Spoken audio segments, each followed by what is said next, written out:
L'histoire commence lors de la cérémonie annuelle du Umemulo, une célébration Ulu du passage à l'âge adulte. Au milieu des danses et des chants traditionnels, Sifo se distingue par sa force et son habileté. C'est à ce moment qu'il aperçoit Nomusa, qui observe discrètement la cérémonie de loin, fasciné par la culture Zulu malgré les hostilités.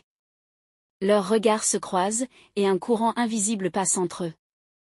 Nomusa, sachant que sa présence est interdite, se retire rapidement, mais l'image de Sifo reste gravée dans son esprit. Le soir même, au bord d'un ruisseau à la frontière de leurs territoires respectifs, les deux se rencontrent par hasard. D'abord méfiants, ils finissent par engager une conversation qui révèle leurs nombreuses similarités malgré leurs origines différentes. Leurs rencontres se multiplient, toujours en secret, sous la lueur de la lune sud-africaine, où ils échangent leurs rêves et leurs peurs. La relation entre Sifo et Nomusa devient de plus en plus profonde.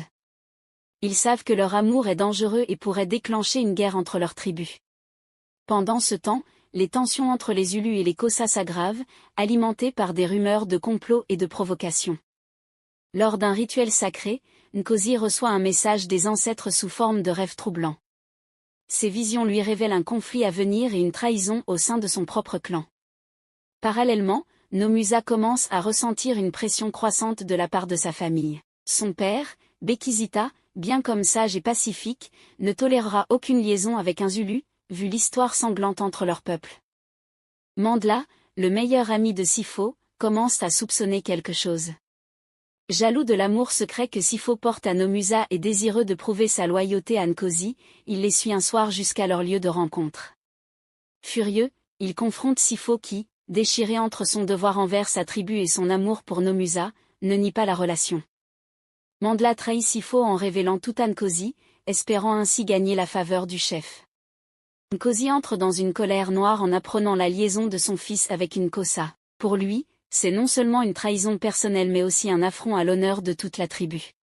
Sifo est immédiatement capturé et enchaîné, tandis que Nkosi convoque une réunion urgente avec les anciens pour décider de son sort. Pendant ce temps, Nomusa attend désespérément Sifo au bord du ruisseau, sans savoir ce qui lui est arrivé. De retour chez elle, elle commence à entendre des rumeurs sur ce qui se passe chez les Zulus, et comprend que Sifo est en danger. Enchaîné et humilié, Sifo est amené devant le conseil tribal. Nkosi propose une solution radicale, un duel à mort entre Sifo et un champion Xhosa pour décider du sort des deux amoureux.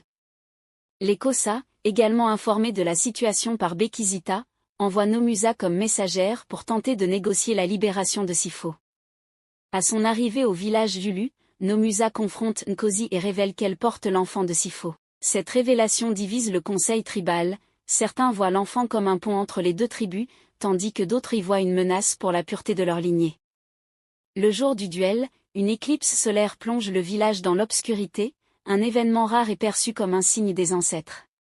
Nkosi, autrefois si sûr de lui, commence à douter. Les anciens, interprétant l'éclipse comme un message, décident d'annuler le duel et de libérer Sifo. Cependant, Nkosi impose une condition, Sifo et Nomusa doivent quitter leur terre et vivre en exil pour protéger l'alliance fragile. Exilés dans une région lointaine, Sifo et Nomusa bâtissent une nouvelle vie ensemble.